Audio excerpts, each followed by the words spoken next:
Google partners with Sony and Intel to launch Google TV. Amazon releases Kindle for the Mac, and some of you have some pretty pathetic sex lives, according to a new study about social networking. It's Thursday, March 18th. I'm Natalie Del Conte, and it's time to get loaded.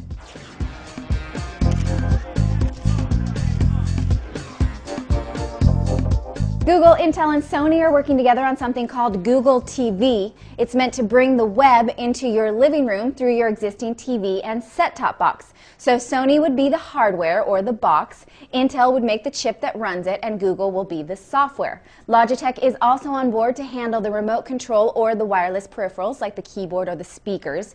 Google says that Google TV will be an open platform, so open to other software, and it will be a version of Android, so in theory you could run apps on your TV just like you do on your phone. The New York Times spoke to sources anonymously about this, so we don't actually know when we'll see it. In an attempt to be more social, Yahoo has acquired a social network that I have actually never heard of. Yahoo announced the purchase of Citizen Sports, which apparently is a fan network for sports buffs. It probably isn't fair to judge them based on the fact that I'm not a member. I'm only loyal to a few select sports teams. Go Giants. Nevertheless, I suspect that Yahoo will integrate more social features into one of their more successful products, their fantasy leagues. AT&T announced a new line of chargers that will stop pulling power from your wall when it senses that the phone is charged. The chargers are called AT&T Zero chargers, and they're supposed to prevent the phantom power that's pulled off the grid, which AT&T estimates is enough power to power 24,000 homes per year. The chargers will go on sale as an accessory through AT&T in May, and they will be sold in packaging made from recycled paper. Amazon released a Kindle app for Mac. Previously, Amazon's PC version of its e-reader only worked on Windows computers. The Mac version is in beta, but it will let you access your Kindle books and view notes and highlights that you've made in the books, but unfortunately not make new ones just yet. You can also sync your place in your books so WhisperNet can pick up where you left off on your Kindle.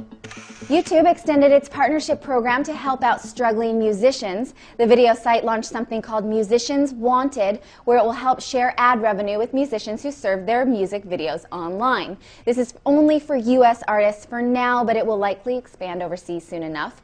This is good news for musicians because a good viral video can really garner some traffic and help them suffer a little bit less for their art. Sprint announced that it too will carry the Nexus One, the famous Google phone. This will run on Sprint's CDMA network, which is similar to Verizon's network. We don't know when, we just know that it will be soon. We've reported this before, but I just want to give you the update. Sprint is said to be launching the first WiMAX phone at the CTIA wireless show that starts on Monday. This will be a 4G phone made by HTC. The code name for this phone is Supersonic for now. We'll have lots of CTIA coverage for you next week from our own mobile phone reviewers, so stay tuned to CNET. A new study about social networking behavior says a lot about the intimate lives of people on the internet. According to a study by Retrievo, 1 in 14 respondents admitted that they will read and respond to a message over Facebook or Twitter, even during sex. This number jumps to 1 in 10 for people under 25.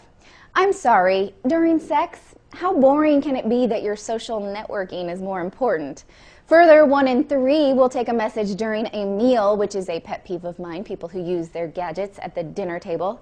This is just sad, people. I hope you aren't having a meal with someone right now while you're watching our show or doing the other thing that we talked about.